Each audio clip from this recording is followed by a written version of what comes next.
Hello and welcome back to Goblin Gaming. This is going to be an update video for my Tri-Element Stormweaver with an emphasis on ice. I went through and kind of read the comments, and a lot of people were mentioning they thought the damage wasn't high enough, and I actually 100% agree.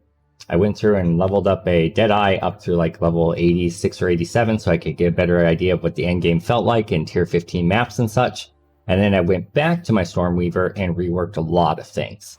So we are still using a Tri-Element Sorceress. We are still using Eye of Winter as the primary damage dealer. I did not decide to scale up the lightning damage as the main source of power. I went a different route instead just to see if I could make it work. And it seems to be working pretty well. I'll kind of show you what it looks like. If you guys are interested in having a showcase at any point, just let me know. This is obviously not going to be as strong as the meta mana stacking Archmage Spark build. But I wanted to do something a little bit different that's still capable of clearing endgame content. It doesn't clear things off screen before they get to you, but it does clear things and you can play the game and endgame in a different way. That was kind of my goal with this build. So I can just left click if I want to, and it kills guys just fine. However, if I do decide to cast other spells, it gets even stronger, obviously. So if I cast my lightning orb, it shreds things. It creates a nice little defensive layer around me, which is kind of cool. So I can just kind of, protect myself a little bit. Also, if I right click, we curse the ground with a very, very strong curse. As you can see here, they have negative 40 cold resistance and negative 62 ice shred when I cast that. So basically it just makes it so anything just melts like butter. So what I did is I took hypothermia and then I put burning inscription on it, so it applies the ignite effect every time no matter what, which procs more damage via our passive tree. And then I took spell echo, so it casts it twice, and curse ground, so the effect lingers, and it's very, very effective. I also did corrupt the jewel, making it a 4-link, and then on top of that I added on strip away, so that the elemental exposure strip is stronger on this. And then I added cold exposure. Oh no, I didn't add cold exposure. One of the uniques I am using is making it so that fire damage with ignites actually strip cold resistance. So our curse circle will apply ignite, apply cold curse, and apply cold exposure. So it's very, very strong. And then when there are elites, all I have to do is just same thing, right click, left click, and then hit R.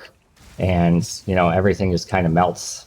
So let's see if there's an elite we can try it on. So right click, R, left click, and then I just cold snap to finish them off. Easy enough.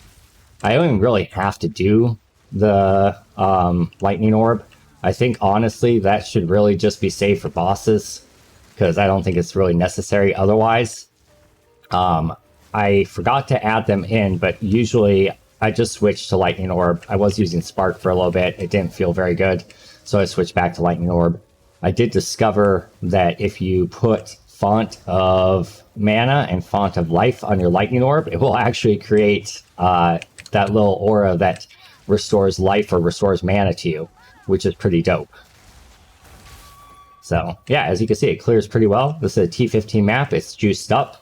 I don't have other modifiers from tablet precursors on there right now, but I have done plenty of those with the modifiers on there, and it does just fine with that as well. I haven't done any Uber bosses yet, so I have no idea how it would fare in that regard. However, I did complete my 4th Ascendancy, so it's strong enough to at least do that. So it should be strong enough to fight some of the Uber bosses, I would think. I just haven't made it to that point yet. I play quite a bit. But I also have a family and a job, and I haven't had time to get that far yet, but hopefully someday I will. So anyway, this is my build. We can make a build guide for it if you guys are interested, but the basic crux of it is we're applying lots of exposures and lots of curse to reduce resistances. I have played it in maps that have 95% elemental resistance, and it still clears just fine. So there's really not anything it can't do. The one thing I have found that can be difficult at times is when we are having the like burning ground like this map has, because the burning ground just seems to ignore all fire resistance. But this is probably the best build to use burning ground or to play burning ground maps with, because when my orb goes over the burning ground, it actually gets enchanted by the burning ground. Same thing when I curse the ground and it creates the ignite effect, it actually gets a 50% additional damage on top of what it normally does as fire damage. And it applies critical weakness. And we're a high crit build, so we're spawning lots of tornadoes, which is great. I didn't even end up taking Arcane Surge. I have the additional toughness from the Elemental Shield, and I have the additional stripping through the exposure part of the Stormweaver tree. And it ends up being a pretty dang tanky, pretty dang effective build. So hopefully you guys like this little showcase I did here. And again, if you do want me to make a full build guide video, I would be happy to go into the effect of all the uniques, how they work together, the talent tree, how that all works together. I think it's pretty cool, but let me know if you guys are interested. It's a very off-meta build, but it is capable of clearing endgame, and it does it fairly efficiently. Yes, I know, it's not as fast as the super OP meta builds, but, you know, it's fun. And thankfully, they're not going to be resetting any of the meta builds before the economy reset, but I mean, after the economy reset, this build might be a way to go.